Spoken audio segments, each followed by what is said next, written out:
en la presentación de estos libros, cuyo título me recuerda mucho, creo que se lo dije al doctor López en su momento, me recuerda mucho a Elena Garro, una escritora mexicana que fue esposa de Octavio Paz, que fue olvidada por mucho tiempo y que tiene un libro formidable, el preámbulo del realismo mágico, digamos, que se llama Los recuerdos del porvenir. Esto es la responsabilidad del porvenir. Bueno, yo juntaré las dos cosas porque hay recuerdos que nos llevan al porvenir. Primero, yo creo que, bueno, primero, no estoy muy contento con el título de mi plática, como líneas generales para la mejor relación México-China. Yo exacto. Es una avenida muy grande, Eugenio. Exacto. Entonces, con este título me hace tomar, más que el título de mi charla, el subtítulo de la mesa, que es la nueva sociedad global. Ahora, el calificativo de nueva sociedad global a mí me trae inmediatamente a la mente, a la imaginación, que se puede interpretar de muchas maneras. Una de ellas en el corto o mediano plazo. Una nueva sociedad en la que estamos insertos, caracterizada por qué. Pues ya hablamos, bueno, cuando se habla de globalización, generalmente se habla de la globalización financiera o económica. Estamos hablando de la nueva globalidad. Bueno, pues para mí la nueva globalidad se caracterizaría en el mediano plazo por la inseguridad social. Inseguridad social interna e internacional. Internacional, ¿no? Bueno, cuando recogemos tres frases célebres de los últimos días, empezando con Donald Trump, que señala desde su campaña America First. Bueno, y le sigue Xi Jinping con una frase que es kafkiana: diplomacia de gran país con estilo chino. No se atrevió a decir diplomacia de gran potencia, que es lo que quiere hacer China. Ahora, ¿qué es el estilo chino? Es lo siguiente: nosotros no somos como los imperialistas. Aquí vamos a hacer una relación de win-win. Todos vamos a ganar. Esas son básicamente las características de una diplomacia de gran país. Y luego, para rematar esta troika, a través de sus manifestaciones más simplistas, es Rusia primero, de Vladimir Putin. Bueno, esos tres elementos, si se toman medianamente en serio, pueden ser el heraldo de una etapa muy conflictiva y muy inestable en las relaciones internacionales, si es que cada uno de ellos quiere cumplir sus objetivos nacionales. Entonces, en ese contexto, la diplomacia mexicana evidentemente enfrenta un reto adicional al que viene arrastrando, al cual me voy a referir más adelante. Y ese reto debe partir de un primer precepto, que es: necesitamos abandonar las ilusiones y adaptarnos a la realidad con Estados Unidos. En ese país hay un sector importante, no es solo, Donald Trump no es una singularidad, lamentablemente. Hay un sector importante de la sociedad de ese país que simplemente nos repudia. Los intereses nacionales de México ya no están a buen recaudo, como han pensado muchos en los últimos años, con una creciente interdependencia económica, y algunos la agregan, interdependencia económica, política y cultural con Estados Unidos. La formación en la burocracia mexicana de alto nivel de especialistas en los últimos años se ha llegado mucho a una formación anglosajona, lo cual está bien. Yo puedo tener una inclinación budista o india o china, pero el problema es que toda esta masa pensante de lo que queda de las instituciones operativas del país, que influye en la política exterior, sobre todo en la política económica, tiene como concepción básica de que no importa lo que pase en el mundo, mientras México tenga un tratado de libre comercio con Estados Unidos o más allá, lo demás se resuelve. Si el país ha sido incapaz de crecer económicamente en forma adecuada para absorber la mano de obra que tenemos de manera decorosa, pues muy fácil es la válvula de escape de Estados Unidos, etcétera, ¿no? Ese concepto, esa visión, esa sensibilidad tiene que cambiar en forma radical. El choque con Trump nos tiene que hacer cambiar. Entonces, necesitamos ver otra vez a Estados Unidos como un vecino necesario, una geografía imposible de cambiar, un mercado muy útil, una fuente de financiamiento también muy importante, pero no necesariamente un Estado que satisfaga todas las preocupaciones de seguridad y de estabilidad en México. Al contrario, ya Estados Unidos es, en varios sectores, y lo podemos discutir más adelante, no es mi tema ahora, es una fuente de inestabilidad interna para México, también en parte creada por fenómenos nacionales que convergen hacia Estados Unidos y que hacen que el gobierno de ese país reaccione en forma defensiva. Me refiero, por ejemplo, al creciente problema del narcotráfico entre los dos países, ¿no? Pero en todo caso, tenemos que volver a recoger una doctrina diplomática que tiene el defecto de ser generalmente pasiva, pero no necesariamente tiene que serlo. En nuestro pasado reciente hemos tenido momentos muy lúcidos de activismo diplomático valiosos para los intereses nacionales y reconocido internacionalmente. Necesitamos recoger como norma de operación, es decir, más que no nosotros solos, sino empezando por el jefe del Ejecutivo y los que vengan, tienen que recoger esos 7 enunciados que a mí en su momento me pareció innecesario que aparecieran en la Constitución política de nuestro país. Me refiero a la fracción 10 del artículo 89 de la Constitución, que en 88 se reformó para meter 7 principios que vale la pena recordarlos y que han estado vigentes, han estado presentes, no vigentes, desde, por lo menos, en México, desde la era de los años 30, al menos 2 de ellos. Y los otros 5, desde que se creó las Naciones Unidas y pocos años después. Y son la autodeterminación de los pueblos, que parece una catilinaria vieja, la no intervención, la solución pacífica de controversias, la prescripción de la amenaza o el uso de la fuerza en las relaciones internacionales, la igualdad de los estados, la cooperación internacional para el desarrollo, que fue algo novedoso en México a partir del 80, ya estaba en la ONU desde la época en que se abre el capítulo de cooperación económica internacional. Y aquí viene el respeto, la protección y promoción de los derechos humanos y la lucha por la paz y la seguridad internacionales. Obviamente hay principios, estos 7 principios, hay principios que son, si no antagónicos, son contrarios. Por ejemplo, ¿cómo vamos a defender los derechos humanos en el mundo y en México? Pues interviniendo en asuntos de otros países. ¿En qué momento la no intervención es un pretexto para impedir que un país asuma responsabilidades internacionales en este capítulo? Y ahí incluyo yo a nuestro propio país. Estos principios desde la diplomacia mexicana deben, en la praxis, en la práctica, deben fortalecerse, a mi juicio, con objetivos bien claros. El primer objetivo de este país, que se nos olvida constantemente, es que necesitamos crecer. Y crecer implica que la diplomacia mexicana, la política exterior mexicana, sea activa, presente y activa en los foros internacionales de asuntos económicos y en las relaciones bilaterales con los países. Es decir, tenemos que mantener una relación fuerte con todos ellos. El segundo punto que yo quisiera resaltar es que necesita la política exterior de México del futuro, sobre todo del futuro a plazo inmediato, el corto plazo, necesita recuperar, a mi juicio, una concepción integrada de diversificación de intereses. No se trata, en un concepto estrecho economicista, de diversificar corrientes comerciales. Se trata de crear nuevas corrientes, no comerciales solo, sino comerciales, financieras, tecnológicas, culturales y políticas. Intentamos ir a esa diversificación. Bueno, esa diversificación, a mi juicio, tiene varias posibilidades para orientarse. Y una de ellas, que a mí me parece,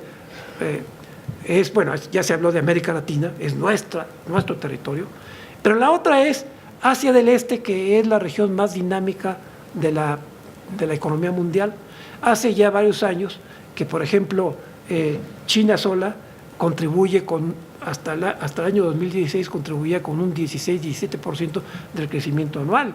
El Banco Mundial calculó que para el trienio 2017-2019 el mundo crecerá, estamos en etapa de crecimientos flacos, el mundo crecerá a 2.3% en promedio anual en términos reales, y de ese crecimiento el Banco Mundial calcula que China aportará más del 32%, Estados Unidos apenas el 19%, la Unión Europea menos, el 9%, la India como 7%.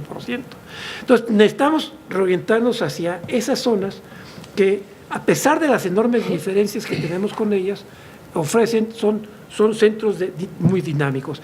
Y en ese grupo de Asia del Este, pues destaca una troika, y son China, Japón y Corea del Sur. Y nosotros, México no está totalmente desnudo en instrumentos diplomáticos en esa área. Por razones a veces de pura inercia, resulta que tenemos embajadas en 9 países de Asia del Este. Desde luego, en cada uno de los 3 países que mencioné, China, Japón y Corea del Sur, que tenemos pues, 3 consulados en la zona, que tenemos una oficina de intereses, o sea, hay los elementos. Que tienen menos o más dinero, menos o más personal, es otra cosa. Lo que falta es las cadenas de resolución de políticas internas que no se cumplen. La Secretaría de Relaciones Exteriores ni siquiera acaba de articular bien a sus propias embajadas por varios factores, y la Secretaría de Relaciones Exteriores no maneja el grueso de la política económica, de la diplomacia económica, perdón. La manejan la Secretaría de Hacienda y otros sectores, como ya se ha dicho aquí. Pero necesitamos volver a esa zona y tenemos los elementos para iniciarla.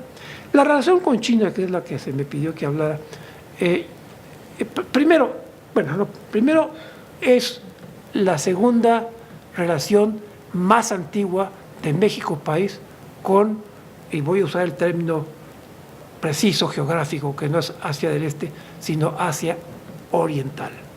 Y ahí, en la época de Porfirio Díaz, se establecieron relaciones diplomáticas con el Imperio de Japón en 1888 y con China en 1899.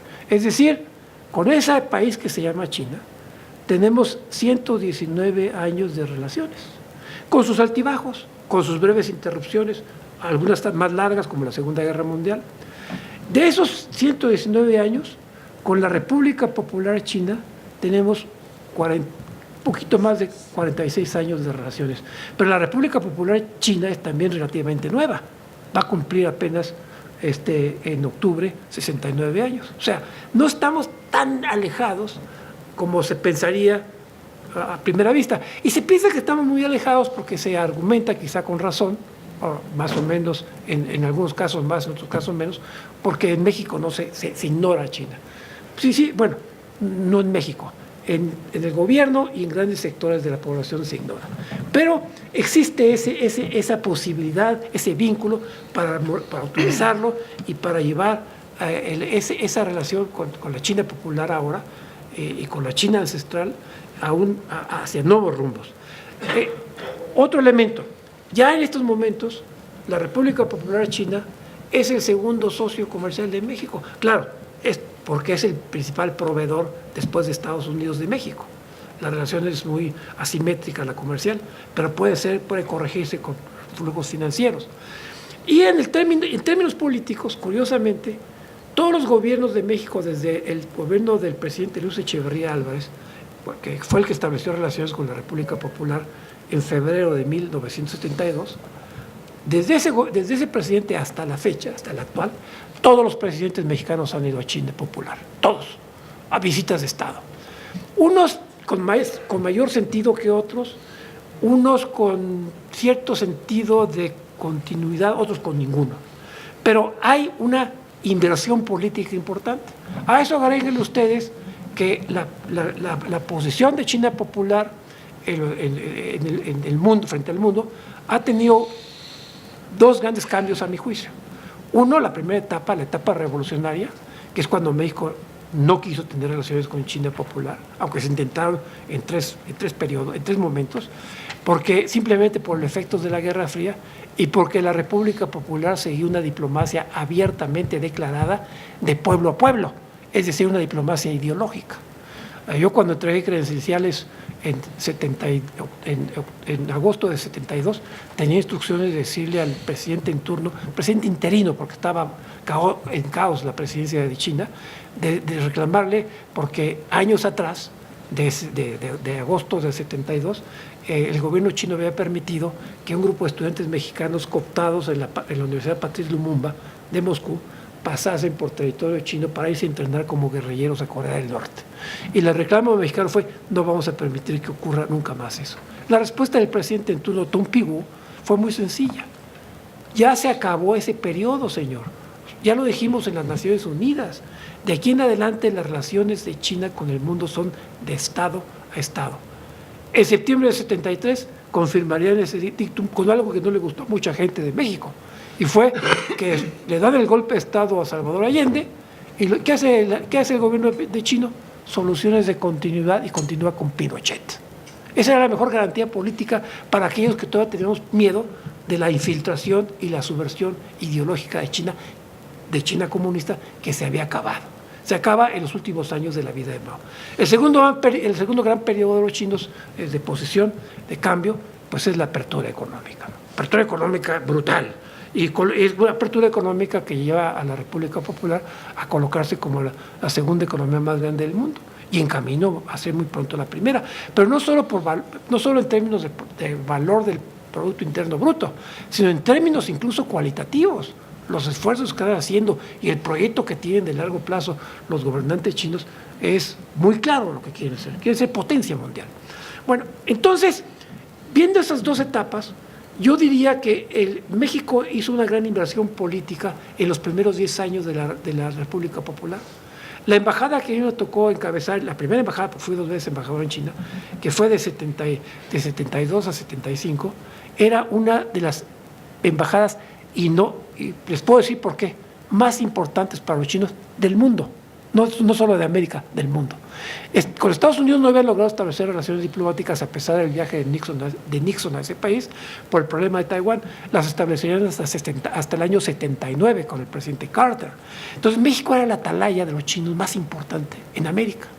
Y a eso agréguenle el momento que vivía México de encabezar iniciativas en un momento con Salvador Allende, la UNTAD, y después con otros países del llamado Tercer Mundo, para buscar una reforma sustantiva del orden económico internacional. Un poco utópico el concepto, ¿no? O sea, crear un nuevo orden económico internacional a base de acuerdos políticos mundiales. Un esfuerzo que arranca de mediados de los 60 con la creación de la UNTAD y que prosigue hasta, yo diría, el año 81, 82. La última cumbre norte-sur se celebró en Cancún, en México, y en 82 fue el último debate en la Asamblea General de la ONU. Se llamaba el CAO, Committee of the Whole, para decidir si había o no acuerdo de modificar ciertas cosas de política económica para cerrar la brecha entre ricos y pobres, ¿no? Se acabó eso, se acabó. Viene la ola del neoliberalismo, el mercado es el que funciona, y se terminó ese proceso. Pero ese periodo le dio a México una gran visión en China y una gran visión mundial. Después, con la apertura económica china y con la llegada de Estados Unidos y de Japón, bueno, Japón había llegado en los 70, y la llegada de otros países, se pierde, México se diluye como importancia política para China y como importancia económica, desde luego. A eso agréguenle la década de los 80 de México, que es la década del estancamiento económico y sobre todo el periodo del sexenio de Miguel de la Madrid, con una inflación promedio de 96% anual o 90 y tantos por ciento anual, y un prácticamente cero crecimiento económico. Entonces ahí se acabó la posibilidad de que México capitalizase su inversión política en crear con China una relación más fuerte. Pero la podemos hacer. Y yo quiero terminar con esta idea que la podemos hacer, no obstante de que en China están operando cambios políticos de la mayor trascendencia. No voy a hablar mucho de ellos, no voy a referir que en el último congreso del Partido Comunista de China, en noviembre pasado, el actual líder del partido, Xi Jinping, en lugar de presentar ya ahí, como se había acostumbrado en los 20 y tantos años anteriores, a los sucesores de su generación, de la generación de Xi Jinping, que es la quinta generación de líderes, no presentó a nadie. Dejó abierta la posibilidad para que él y el otro que es de esa generación, el primer ministro Li Keqiang.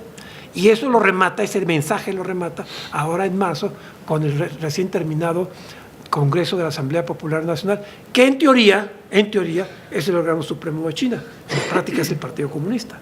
Y ahí modificó la Constitución de la Asamblea para quitar el límite de periodo de funcionamiento de un presidente del Estado de China, nada más un periodo y una reelección.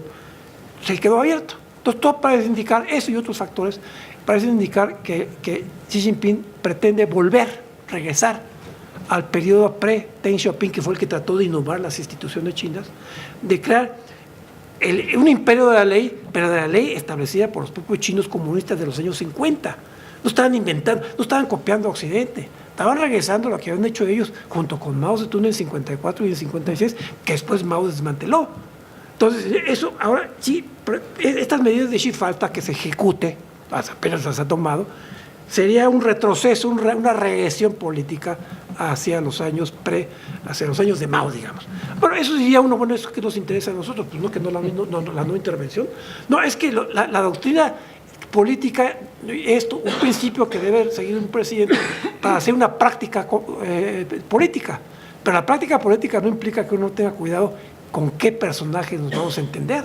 Porque para empezar, en lo internacional, evidentemente Xi Jinping llega, y lo llega desde hace 5 años, con otro proyecto internacional distinto, el proyecto de hacer de China una potencia que dice que nunca va a ocupar territorios extranjeros, pero que sí va a defender sus legítimos derechos, y se aposenta en el mar del sur de China y construye aeropuertos en arrecifes e islas artificiales, desobedeciendo, ni siquiera tomó en cuenta un lado de la Corte de la Haya, y al mismo tiempo tiene otros indicadores de que está dispuesto en lo internacional a hacerse más asertivo los intereses de China.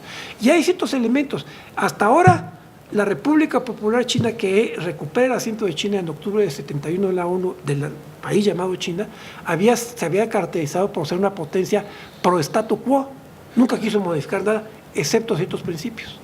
Uno, este orden al cual se adhirió la China comunista en 71, este orden no lo inventamos nosotros, lo inventaron los occidentales. Pero claro, lo inventaron los occidentales, pero fueron los occidentales soviéticos, británicos y estadounidenses los que pusieron a la República de China como potencia mundial.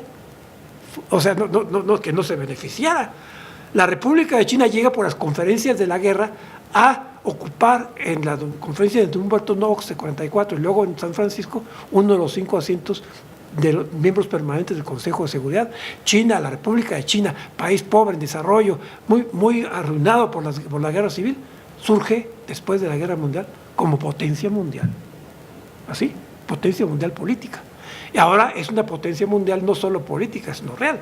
Cuando la República Popular sustituye a Taiwán, entonces por primera vez en la historia de las Naciones Unidas, los 5 miembros permanentes del Consejo son los mismos que tienen armas nucleares, porque antes Taiwán no tenía. Taiwán vivía y vive de la sombrilla protectora de Estados Unidos. Entonces, hay que tener cuidado en cómo se viene la reacción con China, hay que trabajar con un interés de diversificar las relaciones, pero yo no me concentraría solo en China. Yo recomendaría una política exterior, una diplomacia y una política exterior en donde tuviera en la pantalla a los 3 países que mencioné, que entre ellos tienen dificultades: China, Japón y Corea del Sur, y luego la periferia, que es el sudeste de Asia, básicamente. Cuando hablamos del Asia del Este, estamos hablando del sudeste de Asia. Entonces, yo terminaría diciendo, ahí tenemos que trabajar en el futuro, pero siempre principios y realidades. Ya no es Estados Unidos nuestra mayor seguridad ni nuestro mayor lugar para depositar los intereses. Al contrario, es un factor cada vez más nos presenta actitudes y conductas que afectan la seguridad interna de México. Es nuestro gran mercado.